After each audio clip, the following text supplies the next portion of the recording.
따라 하실까요? 용서하신 예수님. 오늘은 예수님께서 십자가에 못 박혀 돌아가신 성금요일 아침입니다. 예수님께서 자기 자신을 우리에게 온전히 내어주사 십자가에 못 박혀 돌아가신 너무도 귀하고 아름다운 날이라고 할 수 있습니다. 오늘 본문 말씀은 예수님께서 십자가에 못 박혀 죽기까지 고난당하면서도 자신을 못 박은 사람들, 자신을 십자가 아래에서 조롱한 사람들을 맞병하거나 그들을 공격한 것이 아니라 용서한 사건을 기록하고 있습니다. 그렇다면 예수님의 용서의 사건에서 우리가 받아야 할 교훈은 무엇일까요? 기독교의 또 다른 영성의 최고봉이 용서인데 우리도 주님을 닮아 용서의 삶을 살아내려면 어떻게 해야 될까요? 따라 하시겠습니다. 어렵지만 반드시 도전해야 할 용서. 어렵지만 반드시 도전해야 할 용서. 인간 세상에서 가장 어려운 문제가 바로 용서입니다. 탈북하여 신학교를 온 신학생들 중에 탈북민들이 신학을 공부하면서 의아하게 생각하는 것이 예수 믿는 사람들의 태도, 예수 믿는 사람들의 성실, 예수 믿는 사람들의 충성이 왜 이렇게 신실하지 못하고 왜 이렇게 약한지에 대하여 의문을 가집니다. 그들은 북한에 있을 때 당과 김일성 부자를 위하여 충성한 사람들입니다. 의심을 해본 적이 없었던 사람입니다. 나중에 의심하고 남한으로 내려왔지만 내려오기 전까지는 그들은 하나님이라고 하는 자리에 김일성과 당을 딱 놓으면 하나님을 향하여 우리 믿는 우리의 모습과 김일성과 당을 위하여 충성하고 죽으라면 죽고 하라면 했던 그들의 모습을 비교하면서 탈북하여 믿는 사람들의 모습을 보면 야, 너희들 가짜다. 너희들 진짜 아무것도 아니다. 우리 북녘 땅에서 저 북한의 김일성 부자와 당을 위하여 헌신하고 죽기까지 목숨을 내걸고 그렇게 해선 우리 모습에 비하면 예수 믿는다고 하는 너희들의 모습은 너무너무 지렁이 같다. 너무너무 보잘것없다라고 이야기하는 것을 얼마나 많이 들었는지 모릅니다. 제가 신학교 신대원 3학년 동안 다닐 때 탈북민들 장학금 주고 이강순 교수님이 데리고 오셔서 우리 옆에 같이 공부하고 같은 조 같은 기숙사에 생활했던 친구가 4명 있었는데 그 4명이 다 하는 이야기가 조선의 신학생들, 조선의 교인들 이러면 안 된다. 신을 믿는 사람이 사람을 믿고 따르는 사람들보다 그 열심과 열정이 그렇게 부족하면 어찌하느냐고 분노하면서 거품을 내물고 제대로 믿어야 한다고, 저 북녘 땅에는 당과 김일성 부자를 향하여 저렇게 열심히 섬기는데 그들보다 훨씬 더 뛰어나고 신을 믿는 우리 사람들이 어찌 이렇게 신실하지도 못하고 충성을 다하지도 못하고 열정과 열심이 없냐고 분개하는 모습을 보았습니다. 근데 그들이 기독교에 매료할 수밖에 없고 기독교에 손을 들 수밖에 없는, 남한에서 우리가 신앙생활하는 모습을 보면서 혀를 쩍쩍 차면서도 그들이 우리를 보면서 닮고자 하는 것이 있는데 그것이 무엇이냐 하면 원수 사랑 용서였습니다.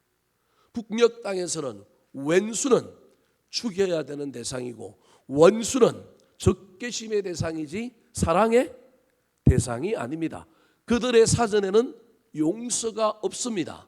그래서 그들이 예수 그리스도를 믿게 된 여러 이유 중에 여러 가지 신학적인 이유, 여러 가지 사람들에 대한 감동받은 것도 있지만 손양은 목사님, 사랑의 원자탄이라고 하는 손양은 목사님의 이야기를 딱 듣고 나면 그들의 사고체계에서는 이건 북녘 땅의 어떤 열심, 어떤 열정, 어떤 생각의 단단한 사상무장보다 훨씬 더 위대한 인물, 그리스도의 사랑으로 자기 자식을 죽인 아들을, 사람을, 청년을 양자 삼고 원수를 사랑한 이야기, 그리고 사랑을 넘어서서 사랑의 최고복인 용서하는 것.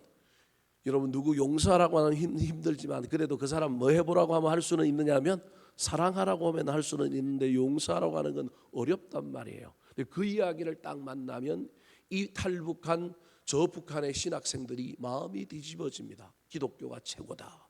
맞다. 우리는 원수 사랑이 없다. 우리는 적개심이 있고 미워하는 건 있지만 용서하는 건 없다. 죽이는 건 있지만 용서하는 건 없다라고 이야기하는 그들의 사고 체계에서 용서가 기독교 신앙의 영성의 최고봉으로 여겨진다고 말하는 것을 여러 번 들었습니다.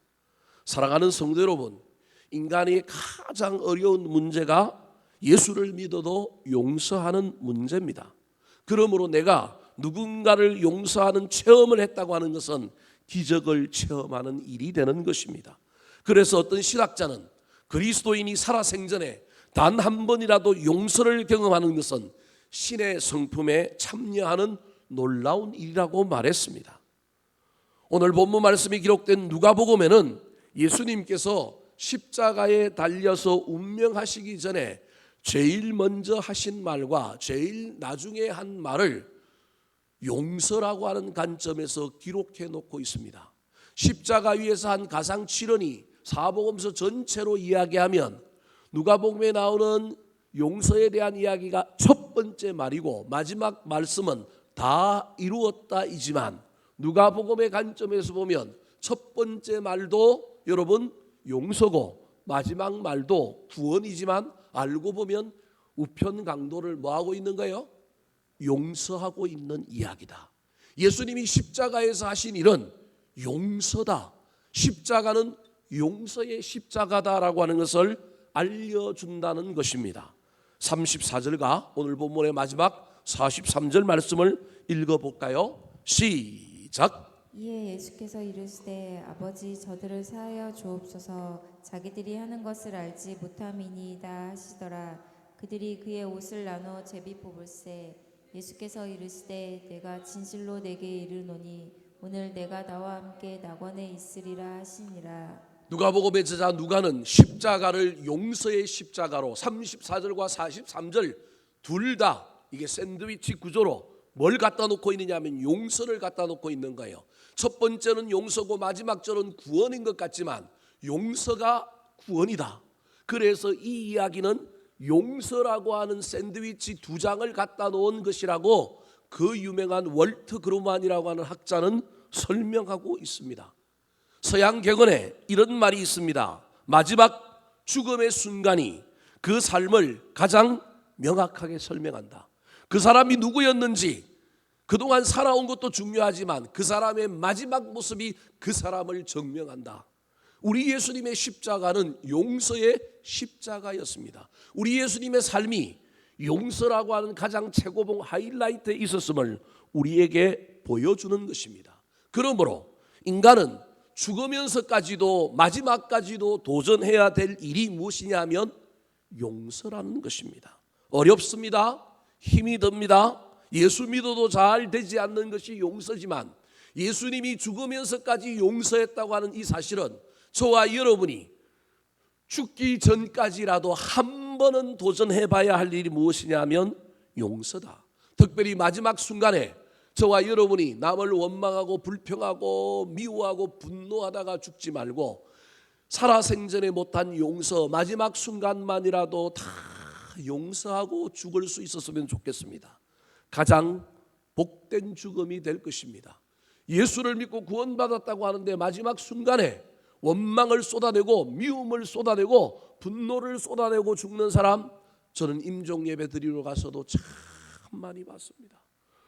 얼마나 마음이 무겁고 힘든지 모릅니다. 그 장면을 보고 나면 죽는 순간에 저럴 수 있구나. 얼굴이 천사와 같이 하얗게 돌아가시는 사람이 있는가 하면 마지막 악다구니를 쓰고 돌아가는데 아이고야 큰일이다. 그런 생각이 얼마나 드는지 모릅니다.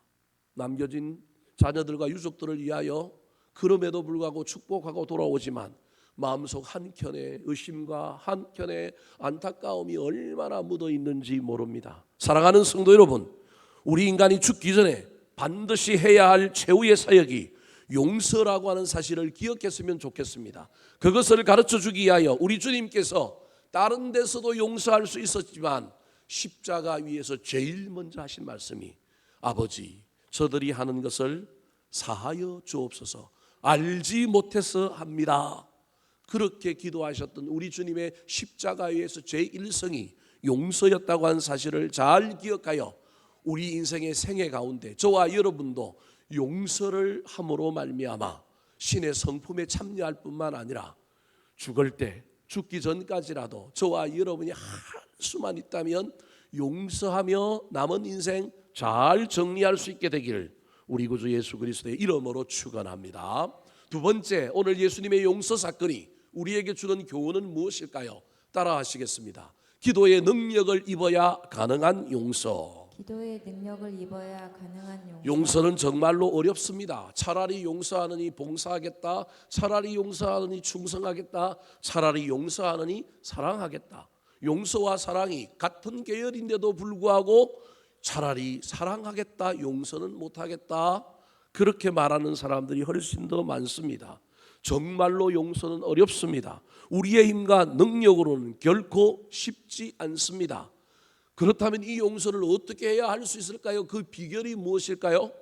오늘 예수님께서 첫 번째 하신 십자가 위에서의 말 중에 용서하시는 이 장면을 통하여 우리에게 용서가 가능한 비결을 알려주고 있는데, 그 첫 번째 비결이 뭐냐 하면 용서하려면 기도해야 한다. 용서의 능력은 어디에서부터 오느냐 하면 기도에서부터 온다. 또한 용서의 주체가 내가 아니라 하나님이어야 한다. 내가 용서하려면 용서가 된다, 안 된다? 안 된다. 그런데 하나님이 용서하면, 내가 하나님을 믿는다고 한다면 믿음으로 주권을 하나님께 내어드리고 주님이 용서하라 했으니 나는 순종함으로 용서하겠습니다. 그래야만이 할 수 있는 일이 용서다. 내가 용서하면 하나님이 용서한다. 도식을 바꿔야 한다. 누가 용서해야 내가 용서해야 할 수 있느냐 하면 하나님이 용서하면 나도 용서하겠습니다. 여러분, 이렇게 바뀌어야 합니다. 내가 용서하면 하나님이 용서하신다? 큰일 납니다. 물론 주기도문에 땅에서 용서하면 하늘에서도 용서한다는 말이 있기는 하지만 그 이야기에 하나님의 주권을 내어드리기 전에 먼저 용서하는 자가 되라고 하는 의미라고 하는 사실을 기억해야 합니다. 34절 말씀 같이 한번 다시 읽어볼까요? 시작. 이에 예수께서 이르시되 아버지 저들을 사하여 주옵소서 자기들이 하는 것을 알지 못함이니이다 하시더라. 그들이 그의 옷을 나누어 제비 뽑을세. 사랑하는 성도 여러분, 예수님이 십자가에서 내가 저들을 용서하노라 그러지 않았습니다. 우편 강도를 구원할 때는 하나님께 구원해 주십시오 기도하지 않았습니다. 그냥 우편 강도를 향하여는 선포했습니다. 오늘 네가 나와 함께 나그네 있으리라.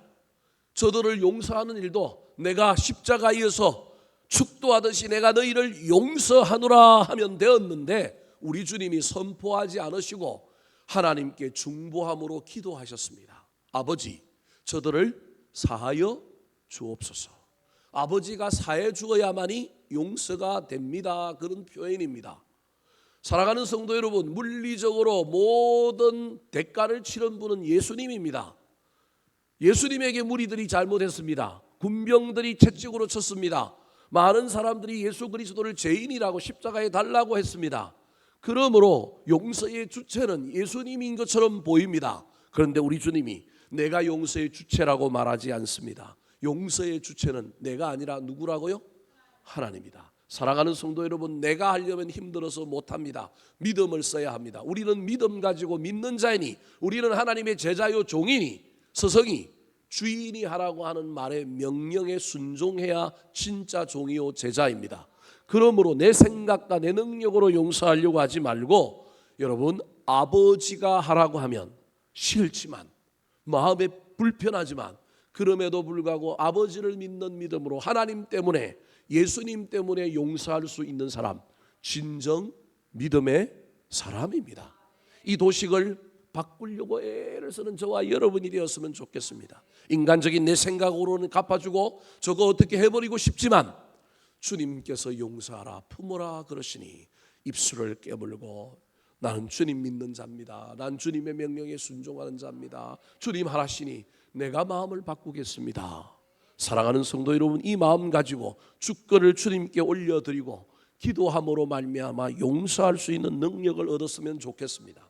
탕자의 비유에서 동생이 돌아왔을 때 아버지는 용서했음에도 불구하고 동생을 용서하지 못한 큰행의 이야기, 어쩌면 오늘 살아가는 저와 여러분의 이야기입니다. 이건 용서의 이야기로도 관점으로도 읽을 수 있는 비유입니다. 분명히 아버지가 용서했는데 누가 용서를 못해요? 돌아온 동생을 동생 취급하지 않고 큰아들이 용서하지 못하고 있는 모습, 어쩌면 오늘날 저와 여러분의 모습일 수도 있습니다. 사랑하는 성도 여러분, 용서되지 않는 사람이 있습니까? 그분이 아버지입니까? 어머니입니까? 아니면 자녀, 형제, 자매입니까? 그것도 아니면 선생님, 옛 친구, 혹 직장 상사나 동료, 교회 안에도 있습니까? 용서하시기 바랍니다. 어려우시다고요? 그러면 기도하시기 바랍니다. 용서는 내가 주님께 기도하는 순간부터 어쩌면 시작되는 것일 수도 있습니다. 기도하다가 은혜 받으면 용서가 됩니다. 기도하다가 주님의 음성이 들려오면 믿음으로 주님의 명령에 순종하여 의지적으로 용서하시기 바랍니다.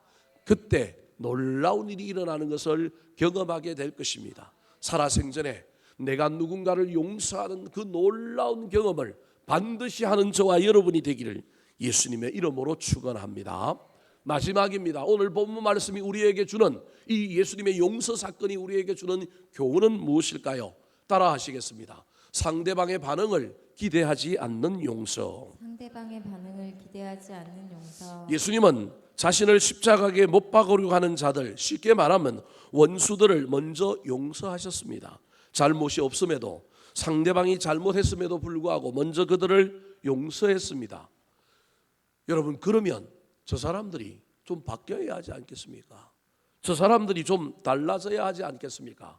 제가 3주 동안 계속 이야기하고 있는 영화 밀양의 이야기, 전도연이 살인자 때문에 아들을 잃고 이 슬픔을 가눌 길이 없어서 아들 하나 믿고 살았는데 그가 너무 낙심되어서 이 상처를 치유하기 위하여 신앙생활을 시작했습니다. 교회를 다녔습니다. 밀양이라고 하는 영화에서 하나님의 은혜로 그 상처를 누르고 잘 극복하며 신앙생활을 했습니다. 신앙생활을 하다 보니 하나님이 은혜를 주셔서 그전까지는 도저히 되지 않을 마음, 그 살인자를 뭐 하라고요?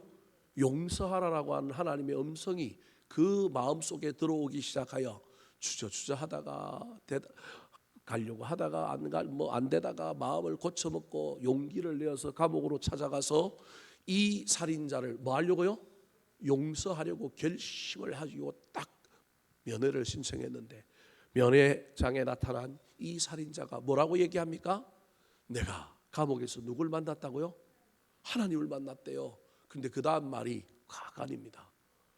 하나님이 내 죄를 용서해 주셔서 나는 하나도 슬프지 않고 나는 감옥에서 너무 기쁘게 생활하고 있다. 그럼 이것까지도 좋습니다. 근데 당신 보니 하나님이 당신한테 용서하라고 했다라고 이야기해야 되는데, 당신 보니 내가 잘못했다고 정말로 내가 미안하다고 이야기해야 되는데 그 말이 이 살인자 입에서 나오지 않습니다. 난 자유하다, 난 죄가 없다, 난 지금 행복하다. 그때부터 누구의 심사가 뒤틀리느냐 하면 전도연의 심사가 뒤틀립니다. 내가 이를 악물고 애를 쓰고 용서하려고 왔는데 상대방의 변화가 없는 거예요. 도리어 상대방은 값싼 복음을 받아들이고 그 자리에서 무릎을 꿇고 정말로 은혜를 받았다고 한다면, 정말로 하나님을 만났다고 한다면 내가 죄를 지었다, 내가 잘못했다, 나 때문에 얼마나 마음이 힘드냐, 미안하다, 내가 죄 갚는 심정으로 여기서 열심히 참회하고 회개하고 나가겠다, 내가 여기서 하나님 만났는데 하나님께서 나의 잘못을 깨닫게 해주셨다, 이래야 되는데 나온 이야기는 무슨 이야기냐 하면 나는 행복하다, 나는 뭐하다고요? 자유하다. 해야 할 말을 안 하는 거예요. 꿇어야 될 무릎을 꿇지 않는 거예요. 내가 죄인이라고 고백하지 않는 거예요. 여러분, 이 전도연이 이 이야기를, 이걸 경험하고 예수를 계속 믿었을까요? 믿지 않았을까요? 영화의 뉘앙스는 교회를 떠났다라고 하는 뉘앙스를 짙게 깔고 영화는 끝나지만 너무 그 영화를 보고 얼마나 가슴이 아팠는지 모릅니다. 이 이야기를 오늘 용서하는 사람의 입장에서 보면 전도연이 틀렸다, 전도연처럼 하면 안 된다, 제가 그렇게 얘기하는 것이 아니라 저와 여러분이 용서할 때 상대방의 반응과 상관없이 그들이 변하지 않는다 할지라도, 그들이 내 기대에 부응하지 않는다 할지라도 여러분, 저와 여러분은 하나님 앞에 용서하는 마음으로 상대방을 뭐 해야 되느냐 하면 용서하는 사람이어야 합니다. 여러분 거기까지 나아가려고 애를 써야 합니다. 내가 용서하면, 내가 저들을 잘 내주면 저들이 변하겠지, 저들의 뭔가 달라지는 것이 있겠지. 여러분 순진한 생각일 뿐만 아니라 그렇지 않을 수도 있습니다. 세상은 악하여, 그래서 나의 용서와 상대방이 합해져서 뭔가 이루어지는 아주 여러분 행복한 결론만을 생각하면 큰일 납니다. 우리의 용서는 예수님께 배워야 하는데 예수님의 용서는 그런 용서가 아니었습니다. 예수님은 그들을 십자가 위에서 제일 먼저 용서했는데 그들은 변화가 없었습니다. 도리어 오늘 본문에 이 용서에 변화가 없는 이 세 명의 인간 군상들이 나타납니다. 35절, 36절 말씀 같이 읽어볼까요? 시작. 백성은 서서 구경하는데 관리들은 비웃어 이르되 저가 남을 구원하였으니 만일 하나님이 택하신 자 그리스도이면 자신도 구원할지어다 하고 군인들도 희롱하면서 나와 신 포도주를 주며. 서서 구경하는 사람, 비웃는 관리, 희롱하는 군인들. 용서했는데 대가는, 용서했는데 상대방의 반응은 변하기보다는, 그들이 눈물을 흘리기보다는, 그들이 감동하기보다는 뭐 하고 있느냐 하면 구경하고 있고 비웃고 있고 희롱하고 있었다. 이게 예수님의 용서의 십자가 아래에 있었던 이야기라고 하는 사실을 저와 여러분이 기억해야 합니다. 그렇다고 우리 예수님이 내가 용서한 걸 후회했다 그럽니까? 그렇지 않습니다. 용서는 사람에게 하는 것이지만 용서는 나한테 하는 것이고 용서는 하나님께 하는 것입니다. 그래서 용서가 위대하고 용서하는 자는 신의 성품에 참여하는 것입니다. 이때 용서할 수 있는 것, 상대방이 달라지지도 않았고 변화가 없는데도 용서할 수 있는 건 저 모습이 누구의 모습이라고요? 내 모습이다. 50보 100보다. 우리 주님은 그렇지 않지만 용서에 도전해야 될 저와 여러분은 용서할 대상을 바라보면서 저 인간 나쁜 인간이라고 이야기할 것이 아니라 상황이 바뀌면, 시대가 바뀌면 저 인간 자리에 누구도 갈 수 있다? 나도 갈 수 있다. 그래서 오늘 본문에 십자가에서 제일 먼저 용서를 선포하신 우리 주님의 기도에 중요한 단어가 들어있습니다. 어떤 단어가 들어있을까요? 34절 말씀 다시 한 번 더 읽어볼까요? 시작. 이에 예수께서 이르시되 아버지 저들을 사하여 주옵소서 자기들이 하는 것을 알지 못함이니이다 하시더라. 그들이 그의 옷을 나눠 제비 뽑을세. 저 인간들이 알지 못해서 저럽니다. 알지 못하는데 내가 용서한다고 그들이 뭘 깨달아지고 그들이 성숙하고 그들이 무슨 변화가 있겠습니까? 여러분 저와 여러분이 그들의 반응을 대가로 조건으로 용서하면 여러분 우리는 실망합니다. 우리는 문제가 생깁니다. 용서는 나의 공로가 아닙니다. 용서는 용서받은 은혜 때문에 하는 겁니다. 인간적으로 이게 쉽지 않지만 여러분 1만 데나리온 빚진 자가 100데나리온 빚진 자를 용서해 주는 겁니다. 둘 다 무슨 자라고요? 빚진 자다. 나는 더 큰 빚을 탕감받았다. 나는 더 큰 용서를 받았다라고 하는 사실이 있는 사람은 내가 용서하면 상대방이 변해야지, 상대방이 부응해야지. 여러분 이 생각이 없습니다. 왜? 내가 하는 용서는 공로가 아니고 나는 이 용서를 상대방을 향하여 용서하지만 나는 이 용서를 누구한테 하느냐 하면 나를 구원해 주신, 내 빚을 탕감해 주신 하나님께 하는 거고, 내 영혼의 고귀함과 내 영혼의 아름다움을 위하여 내가 나를 자유하게 만들려고 하는 용서지 상대방을 변화시키고 상대방을 성숙케 하려고 하는 용서가 아니기 때문에 그렇습니다. 여러분 이 도식을 잊어버려야 합니다. 용서의 주체가 나라고 하는 도식, 첫 번째 깨트려 버려야 될 뿐만 아니라 두 번째 도식, 내가 용서하면 상대방이 변해야 한다. 이 도식을 깨트려 버려야만이 저와 여러분이 용서하고도 교만해지지 않고 저와 여러분이 이 어려운 용서에 저와 여러분이 동참할 수 있게 된다는 것입니다. 몰라서 합니다. 나도 몰라서 남을 힘들게 할 때도 있습니다. 그래서 우리가 좀 이상한 사람 만나고 좀 힘든 사람 만났을 때 몰라서 그랬는 걸 뭘 이런 마음을 가질 수 있어야 합니다. 저 인간이 왜 저래? 이해가 안 돼. 이거 인간이라면 어쩌면 저럴 수 있어? 여러분 그런데 그 이야기를 누구도 들을 수 있는 존재라고요? 나도 들을 수 있는 존재다. 나도 상황이 바뀌고 나도 갑을 관계가 바뀌고 나도 딴 데가 있으면 나도 상대방에게 이런 고통을 안겨주는 죄인이다. 사랑하는 성도 여러분, 이 죄인이라고 하는 이 자체가 우리 속에 뼈저리게 남아 있어야 우리가 뭐 할 수 있는 존재냐면 용서할 수 있는 존재인 거예요. 그래서 용서를 경험해 보지 못한 사람, 어쩌면 자기가 죄인이라고 하는 사실을 잊어버린 사람, 모르는 사람일 수 있다, 그런 말입니다. 인간은 똑똑한 것 같으나 알고 보면 무지한 죄인입니다. 자기가 무슨 짓을 하는지, 무슨 죄를 지었는지, 그 결과가 어떻게 되는지 모르는 인간입니다. 그래서 헛똑똑이라고 하는 말이 얼마나 유명한 말인지 모릅니다. 똑똑한 것 같은데 여러분, 자기는 다 아는 것 같지만 사실은 모르고 있는 것이 더 많은데 교만하게 행하고, 자기가 모르고 있다는 사실을 알아요, 몰라요?